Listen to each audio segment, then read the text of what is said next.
Welcome to the Edwards Table. I'm Amy Edwards, and I'm joined here by my daughter, Maddie.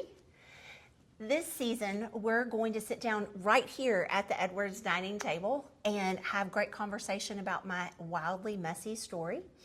And thankfully, there's a beautiful ribbon of redemption woven throughout that only God himself could weave through it. So super excited to be here. Thanks for joining. Grab a seat and let's jump in.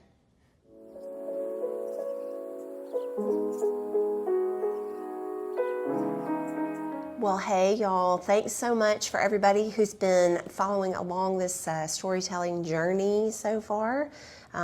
We are super excited to have those of you who've been part of what we're doing returning, and those of you who are brand new, welcome. Welcome to the Edwards Table. Glad to have you here. So last time we left off, Mad, I think we were talking about kind of our fostering and all of that good fun, what that looked like being a foster family at the Edwards. And as our last placement that we had kind of wound down, if you will, Dad and I figured we really needed to consider some options and places to move. As much as we love Memphis, not where we wanted to stay forever.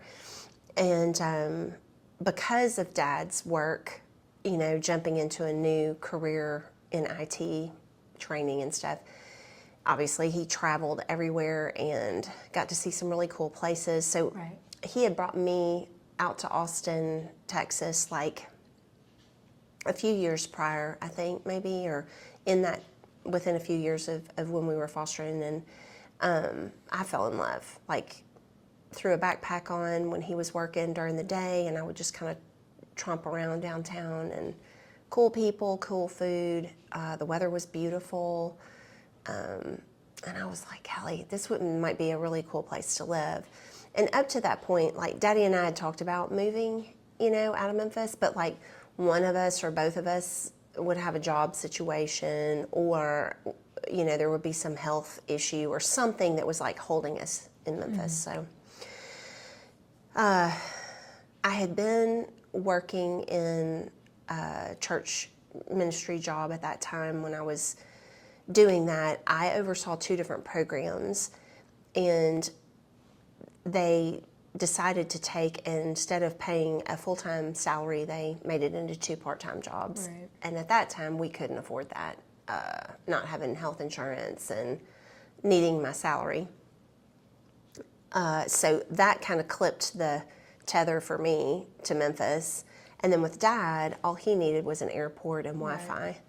And one thing that was happening in Memphis, this was 2014, is that we started noticing too the flight situation in Memphis, like the airport. They were starting to shut down flights, so it was harder for him to get out and get home. Also, it was getting more expensive. So he and I, just kind of playing around, talking, dreaming, we talked about, you know, well, we don't really have to go anywhere specific. Like, I could find a job wherever we land if I need to.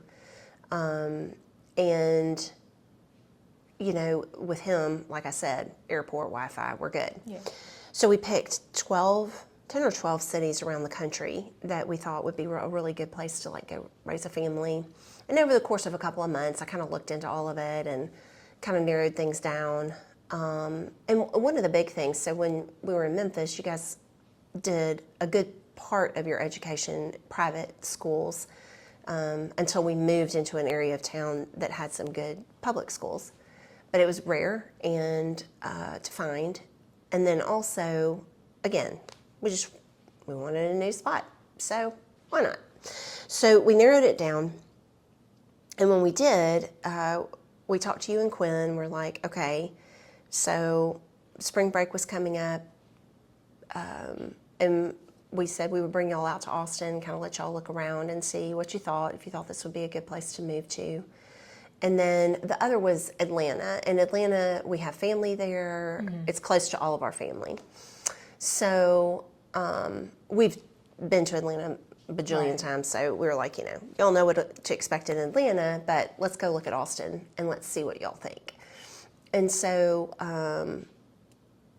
me and Quinn all came out And then Dad followed when his work allowed for it later in the week or whatever. But both of you really liked it from, that point coming into town. We drove like outside of the city and drove up into the smaller towns, and where we knew we would live. We knew we weren't going to live in the actual city. Yeah. And yeah, I mean, y'all both, we were very surprised. I figured one or both of you would be like, no, I don't want to be here. I really want to be, in Atlanta. Or I don't want to leave Memphis. But it was like very clear. Y'all were both really excited. You loved this city. You loved the food. Same thing. People, the climate, everything seemed really cool. You liked the way the neighborhood's laid out. When we were driving through, got out, walked around, and that kind of a thing. And so the last little fellow we had with us was getting ready to go home to his daddy, which was awesome. And so it allowed us to make the decision that we were going to move to Austin. So that was March, that we were out here, middle of March, and then came home to Memphis, and Dad and I agreed. We were like, okay, cool, we're going to move to Austin. Yeah. So little fella went home in April or May. And we were packing up and heading our way at the beginning of June.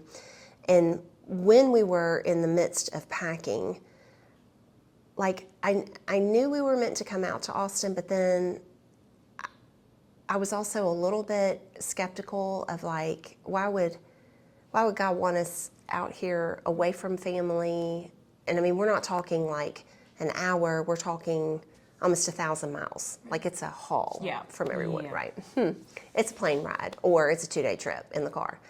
And we didn't know anyone, like the people that we were really close to, family friends, who had kids y'all's ages and we had done life with for all these years, were actually from the Atlanta area. So they lived in Memphis at the time, but, realistically, when they could get out, they would potentially move to Atlanta, which in fact they did. Yeah. So it just seemed like it just didn't make sense. And so some days when I would be at home alone while y'all were in school, I'd be packing. Dad was traveling per usual. And there's one day in particular I remember. So in Memphis, I would go to the liquor store and I get boxes to pack in because they're free. Right. And also, they're really good. Like they're really good, strong boxes. They've got the dividers in, so you can put like glassware and things that are breakable in there.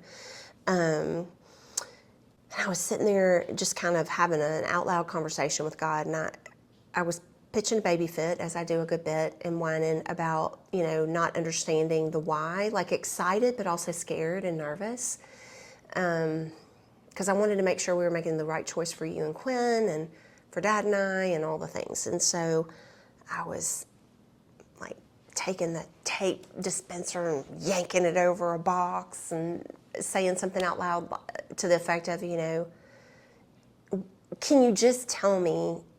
I need to know. And up to that point, it was weird. Like every time I turned around, there was something about Austin, Texas, which was odd in Memphis, not normal.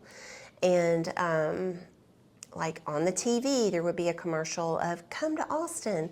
I got a catalog in the mail about Austin, Texas that I didn't sign up for anything.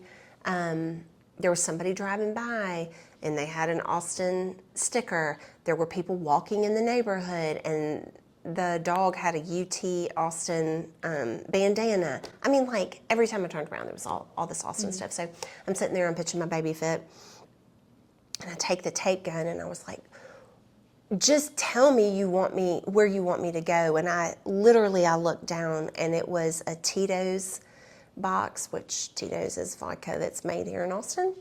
And I kind of jolted. I was like, got it. I'm here. I'm hearing you loud and clear.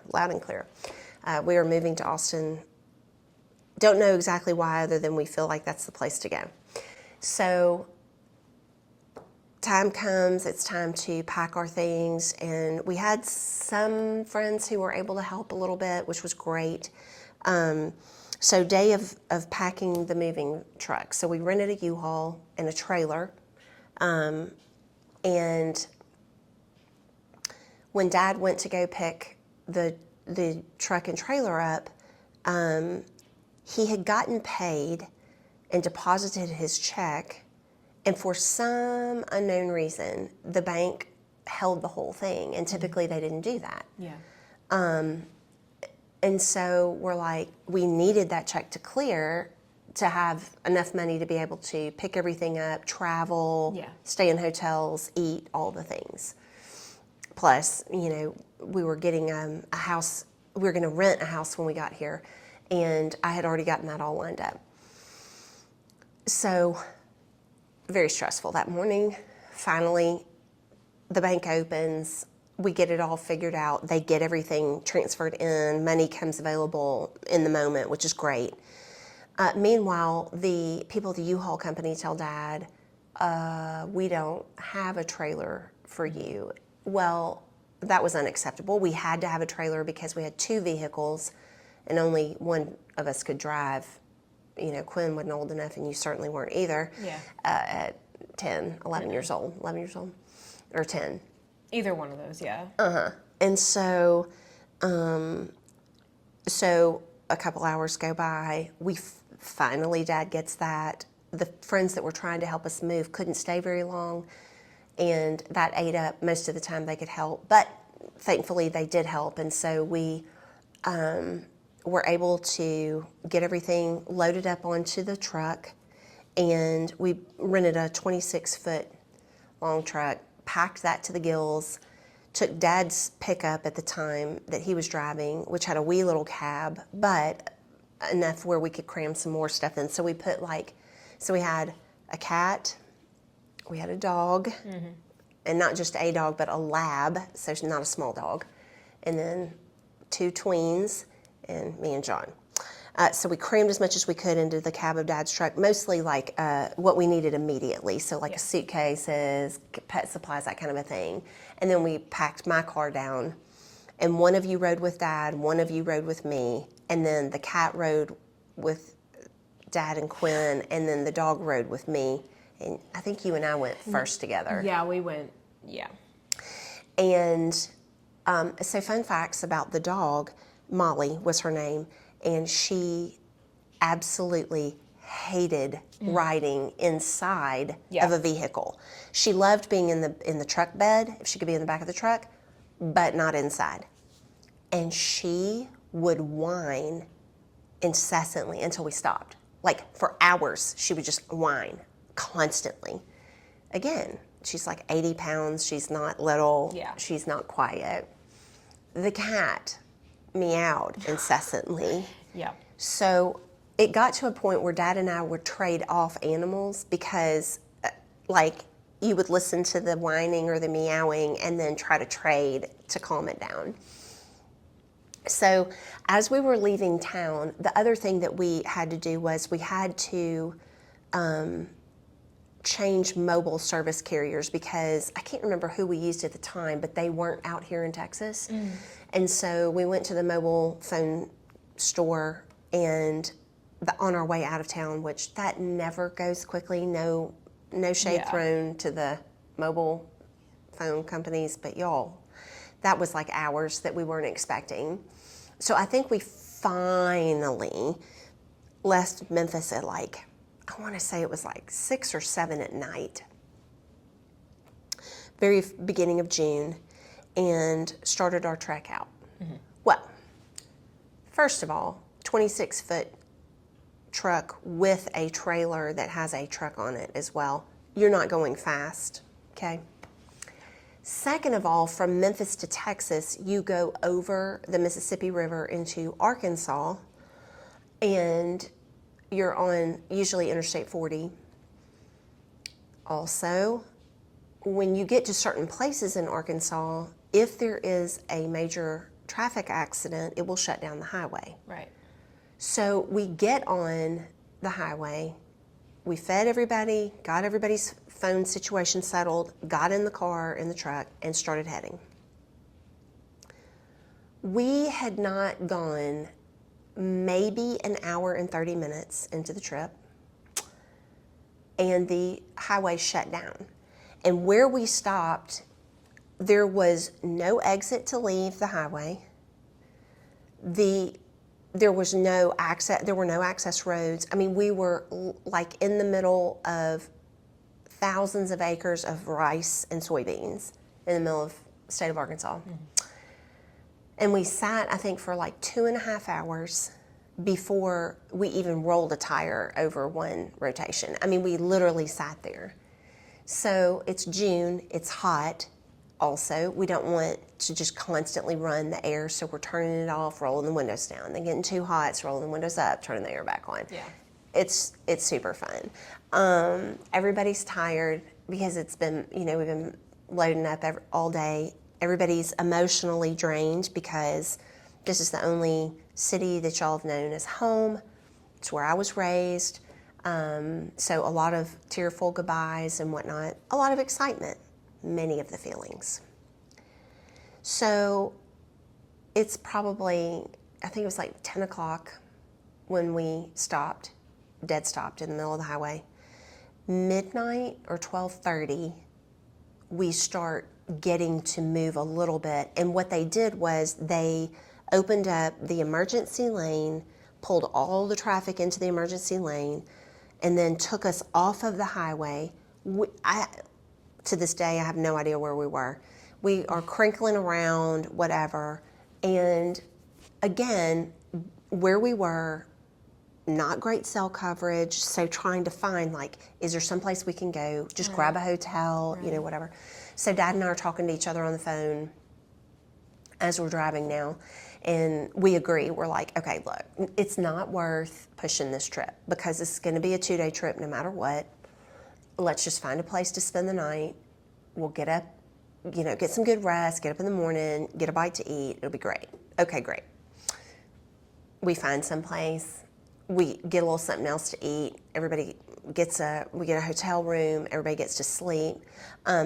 Also, if you've never traveled with animals, it costs a small fortune to bring said animals into said hotel rooms. So the very first night that we stayed somewhere, we were honest and said we had an animal, and it cost, I think, an additional $150.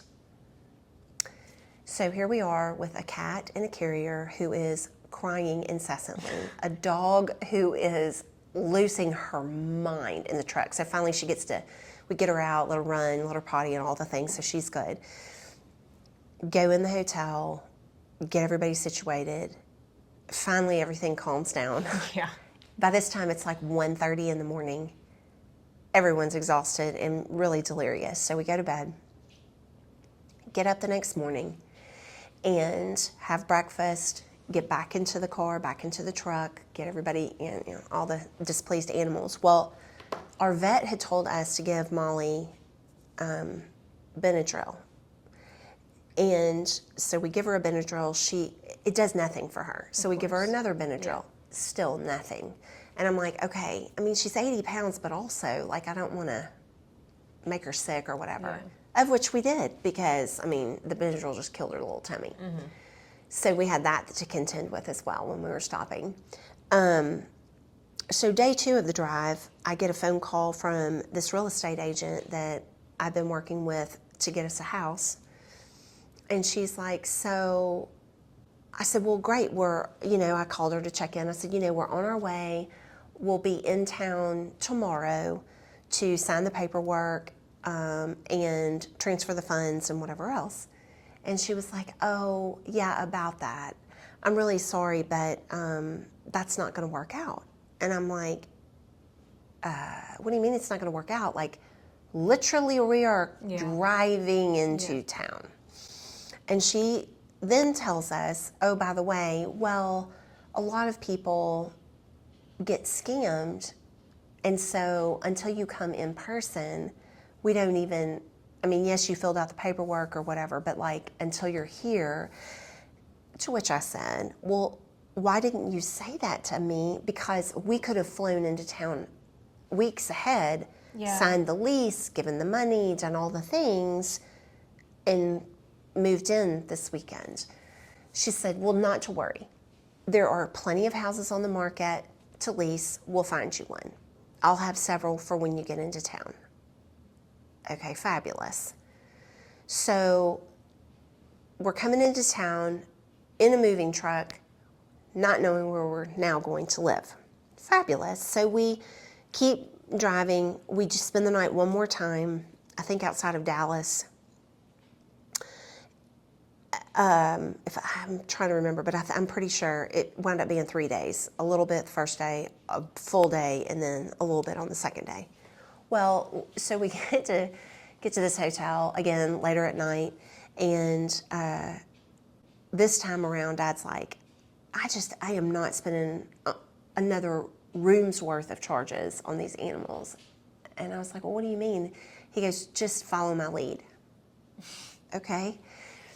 Well, the two of us are definitely rule followers. We don't do well with you telling us that we're not going to abide by the rules. However, we got a first floor room, and the windows slid open. There was a hedge of bushes. There was a whole hurling of animals through said window. Yeah. It was a whole situation. Maddie might have been really upset with her dad for not following the rules and saying such in a louder voice, to which he hushed her very quickly. Yeah. Her brother thought it was hilarious, but then also, too, was getting a little bit nervous because he was like, wait, we're not supposed to do this? Yeah. And so I know we had to let Daisy out of the carrier because otherwise she would have meowed and we would have gotten in serious trouble. So we're literally Yeah. picking up and passing animals over. Anyway. So we got settled in for the second night. Went to bed. Not as great sleep. It was a really loud hotel. I do remember that. I remember we did not sleep well that night. Got up the next day, made the last leg of the trip, which we were on the north side of Dallas, or the east side. And at that time when we were moving into town, it was, which I know people who live in Dallas are going to be like, girl, please, it's always this way. But coming down I-35 is the highway that connects us. The construction was horrid. And we are notorious here in Texas. We have a ton of concrete, so we just do concrete barriers. None of that orange cone business. Let's calm down. No, we have concrete barriers. So they narrow the lanes that way. So it was a good 3 hours we were trying to get through Dallas, because there's you can go around. We just weren't as familiar. Now we know, like, do not go through Dallas at certain times, no matter how much faster it might be. But because of the construction, like, they were taking 6-8 lanes and pulling them down to one, and you were in these concrete situations. It was, poor John, our dad, he just, like, having to drive that big old truck with a trailer, and it was very nerve-wracking. Meanwhile, the dog was losing her mind, the cat was losing hers. At one point, I think we brought both animals into our car because Molly was just being horrid in there, and Daisy meowing constant. So we make it through. We get to the north side of the city of Austin, which is Round Rock, Georgetown into Round Rock coming in. And I don't know how we finagled figuring out that we were looking at Round Rock as probably where we would land living-wise. And so we were trying to stay kind of close by there. Yeah. So we go to the first hotel, no rooms. Go to the second hotel, still no rooms. So we're like, what's going on? Well, actually, we had gone more into the city, and we had to back up to Round Rock. And finally, Dad asked one of the people at one of the hotels, and they were like, oh, yeah, it's the X Games this week. I'm sorry. For those of you not familiar with what the X Games are, it's like super intense sports, Olympic style. And it's hundreds of, probably thousands of people participating. Yeah. And tens of thousands of people watching. And the infrastructure then versus now was even worse, which now is not that much better in terms of how to get around here. Oh my word. So there were no hotels in the city of Austin, Marriott brand at all, which is all that Dad stayed at. So that's where we had points and, whatever. So we were like looking all over the place trying to find where to stay. Finally find one that we can stay at, but we can only stay there for one night. Mm-hmm. And thankfully, Dad did make amends with the whole animal thing after the last hotel situation and panic that had ensued and the whining from most of us about that. And I will say most of the hotels were very gracious. They didn't charge us a lot of money for it, so that was nice. So we go to night 3, we're at a new hotel. Day 4, another hotel. 5, another hotel. 6 and 7, we got to stay at the same hotel.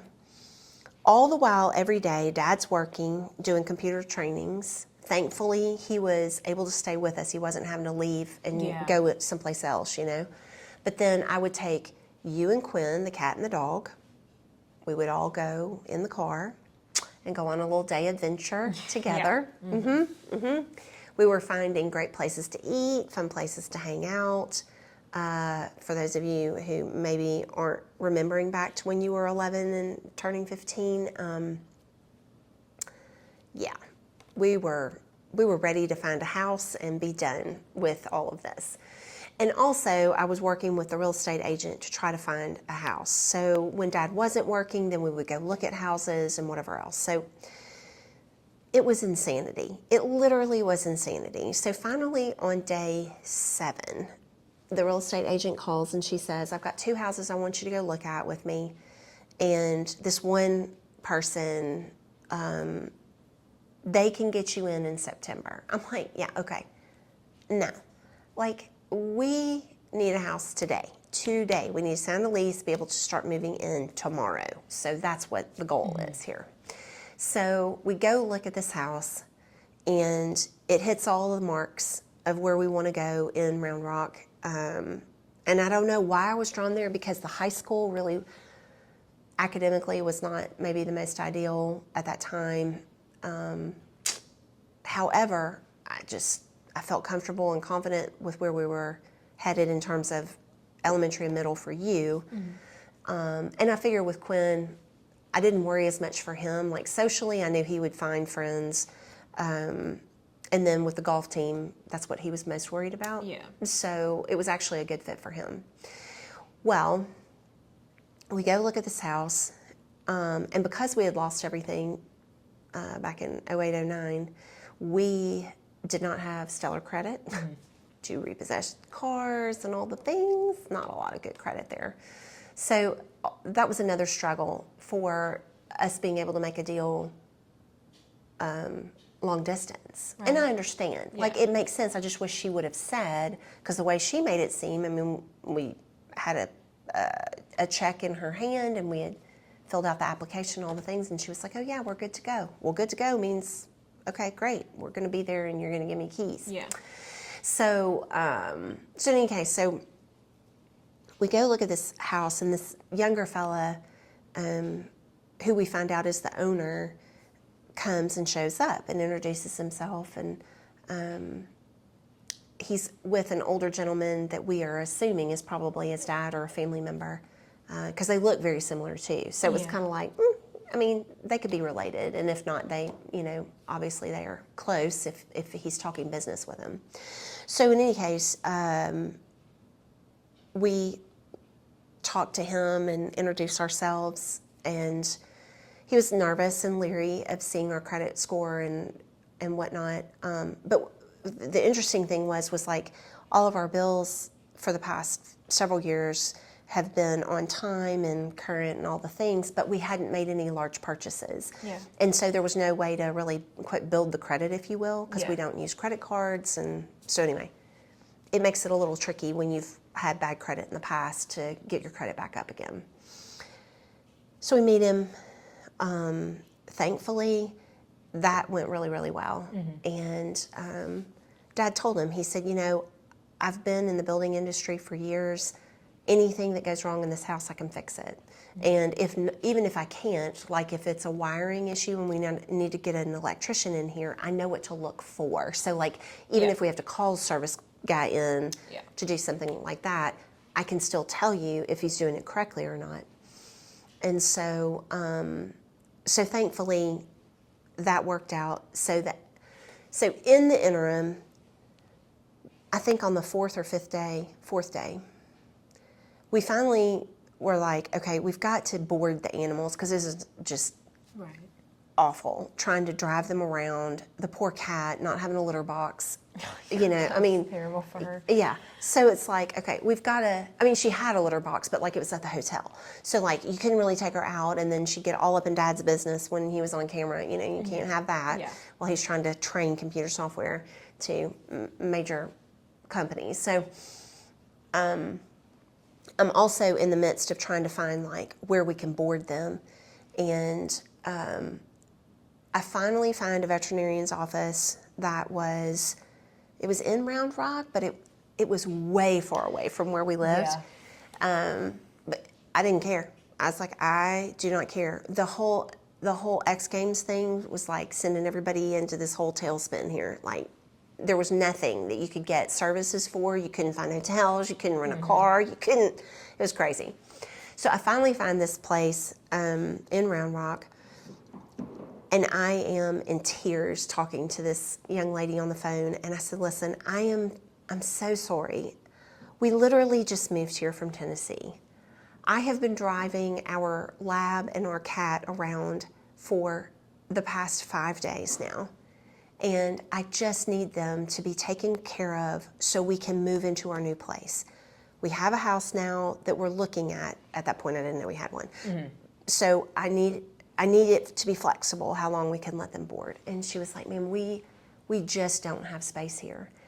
And I was like, is there anyone in your office that can make a recommendation? I literally have been calling, I Googled veterinarian clinics and offices that did boarding, and I am literally going down the list now. And I said, and I don't like that because I don't typically just throw my animals to anyone. Like I want to be able to trust whoever's going to take care of them.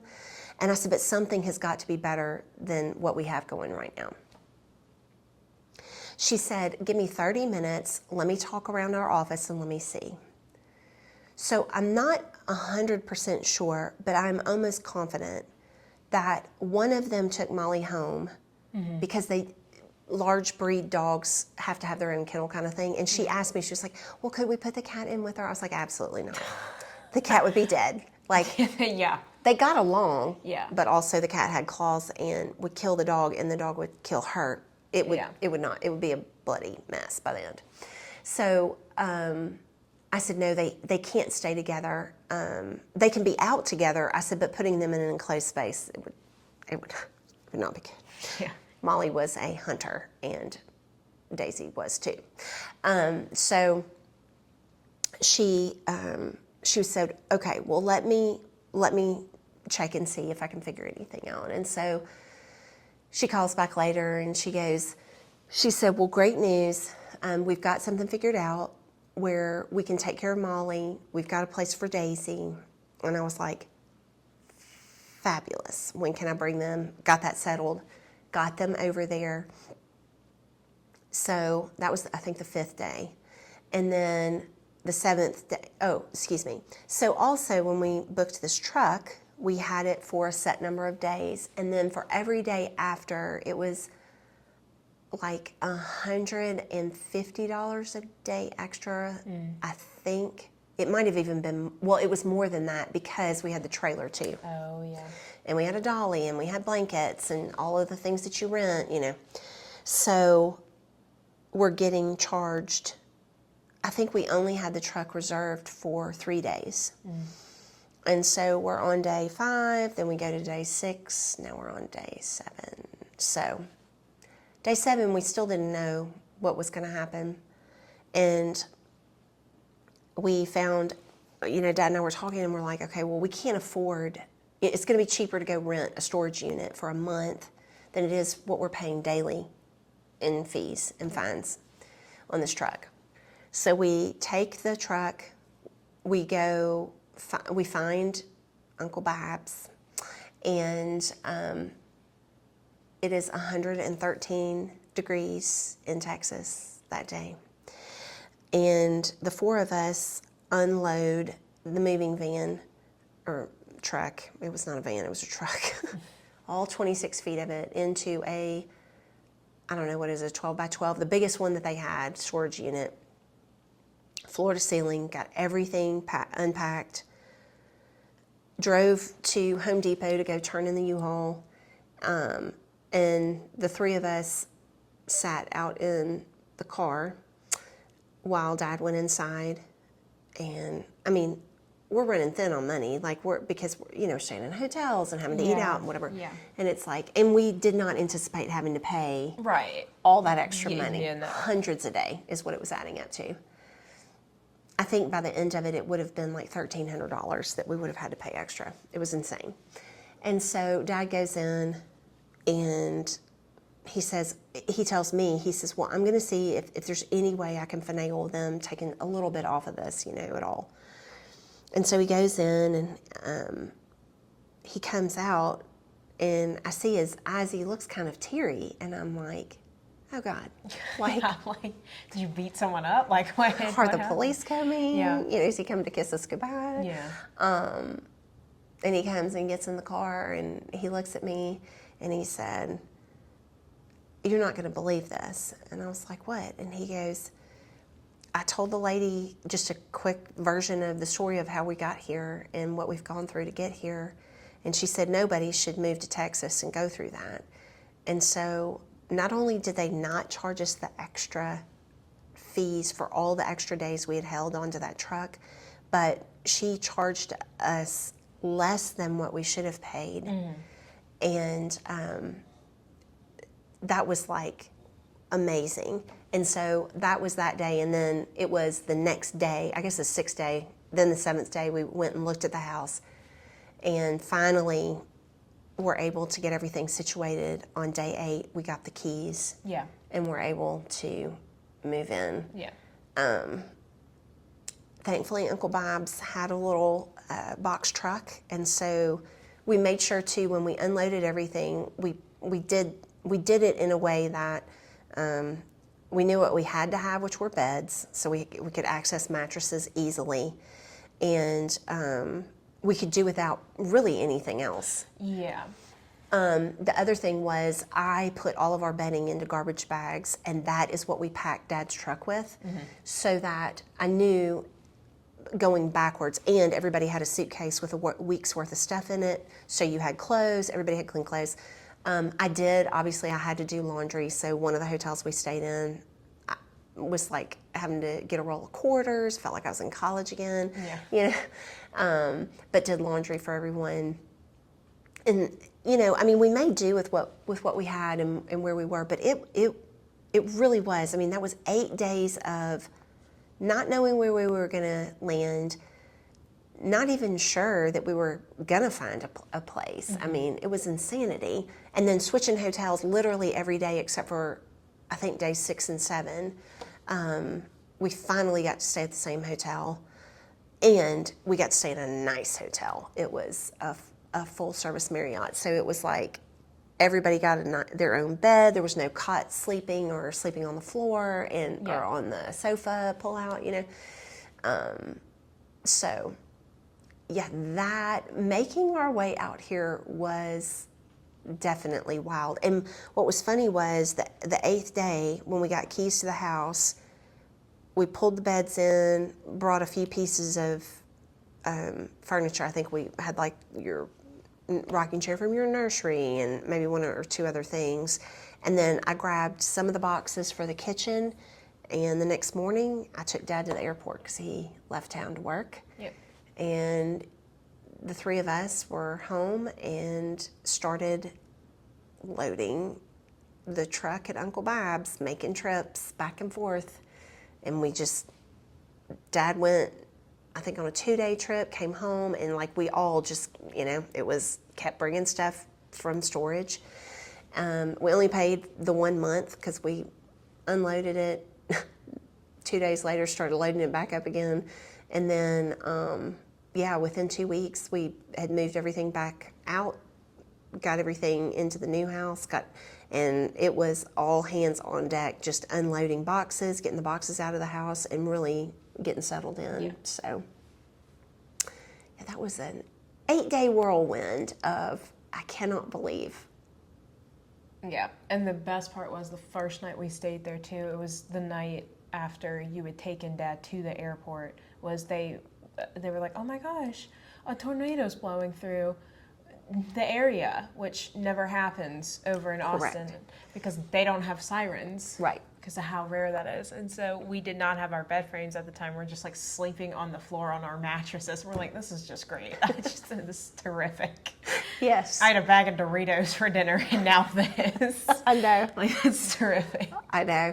And then I woke up that morning. I had taken Dad to the airport or whatever, left y'all home sleeping, and I came home, and we didn't have, obviously we had nothing up on the windows. We had nailed like a sheet across y'all's windows up there, but in our living room area, there were blinds, thankfully, out there, and so actually there were blinds throughout the house.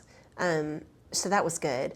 But when I went to raise the blinds, again from Memphis, not from Texas, not expecting to find a friend in the window, on the interior of the house, and it was a lizard, which I thought it was dead because it was like white and just sitting there and whatever else, and so that made me happy. I was like, okay, well, I can deal with that. I can get a broom and a dustpan and get rid of it. No, he was just cold, and That was one of those geckos, right? Oh yeah. Ugh, those ones are weird. Yeah. Y'all, there are things I just don't do, and that any kind of scaly creature, legs or non-legs, I don't care. Ooh, I'm not doing it. So yeah, that was, and the cat loves them. Yeah, no, that was the good thing is she would kill those suckers around the house. Well, she didn't kill this one, but she liked she chased it around, and thankfully your brother was helpful and got it and threw it outside. But just So needless to say, that sweet little house though, we were very fortunate to find, and wound up making a very dear friend with the owner, which was super cool. And wound up actually living there for 7 years, which we had no intention of doing. We were just really had intended to stay maybe for a year, but then we realized that we weren't necessarily wanting to stay in Round Rock long term once we'd been here for a little bit. Yeah. And but then like with y'all's schools, you started middle school, and we really liked your middle school. Your brother was still in high school for another year, and so it was like, oh, we don't want to move yet. So kind of the same thing, just life and what life was giving us, and so we hung out there. And another funny story about that house was the first year we were there, you know, we had Molly. She was a very good dog, but she wasn't used to being on a leash. And so, and we would let her just kind of run around, and you just call her back, you know, if she started getting a little too lost in the sauce with her nose, which she would do from time to time. And our next door neighbors were outdoors working in their yard, and we had not met them yet. This was very early on in our living there. I mean, the first 2 weeks actually it was. And it was a husband and wife. They were older. They were like in their 60s, retirees or getting close to being retirees. And I'll never forget. They were building a little pathway along the side of their house, which shared our property line. And he was out tamping sand to then put pavers on top. And Molly typically would not have done this, but again, we'd only been there 2 weeks, so she didn't really know our property line yet. And she ran across the sand where he had just tamped it all. And his wife went to yelling and cussing. I mean, she was having a fit about this. And Dad was like, well, it's okay. He picked up the tamper. He goes, here, I'll fix it. And she was like, don't you touch it. And so he was like, okay. And so he set it down. And the owner of the house that we lived in was there at the same time. Of course, yeah. And he was like, hey, they're really nice people, y'all. Not to us, to them, about us. And he goes, come on, now they're new here. Welcome them to Texas or whatever. And we were like, so sorry, Yeah. And they hated dogs and all this. So you fast forward a little bit, and we actually became very good friends with them. Mm-hmm. They were very good neighbors. And what was so funny was over the course of time of getting to know us and getting to know Molly and seeing that she was a really good dog. She didn't jump up on you, and she obeyed your commands and things like that. They wound up adopting their dog Gigi. Yeah. And so they went and rescued a lab mix, a yellow lab mix named Gigi. And the girls would, run around and had a good time together. And then several years later, we got the Rubes, and who is our chocolate lab.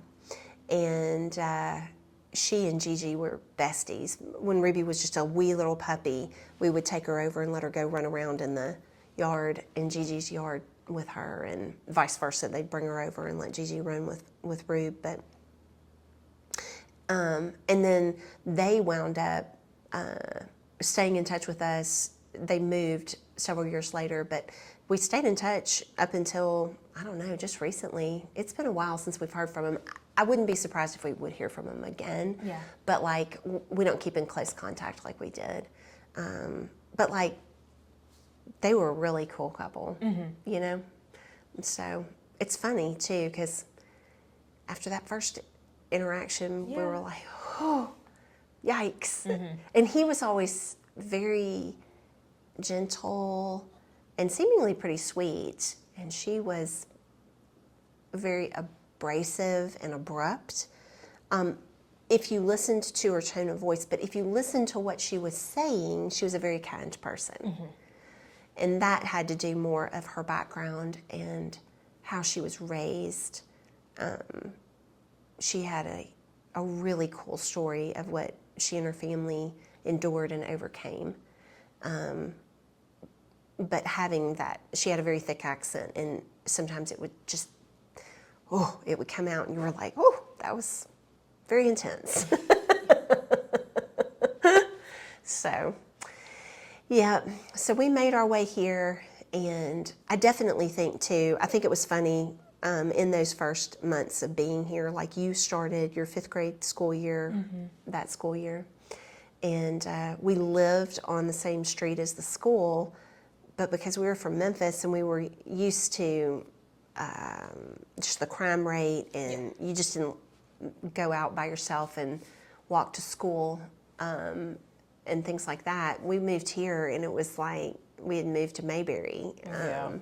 It was insane. And that reference is Andy Griffith. If you're not familiar, go Google Andy Griffith show and watch one, and you'll understand what I'm talking about in Mayberry. That's very much how Round Rock felt when we moved here.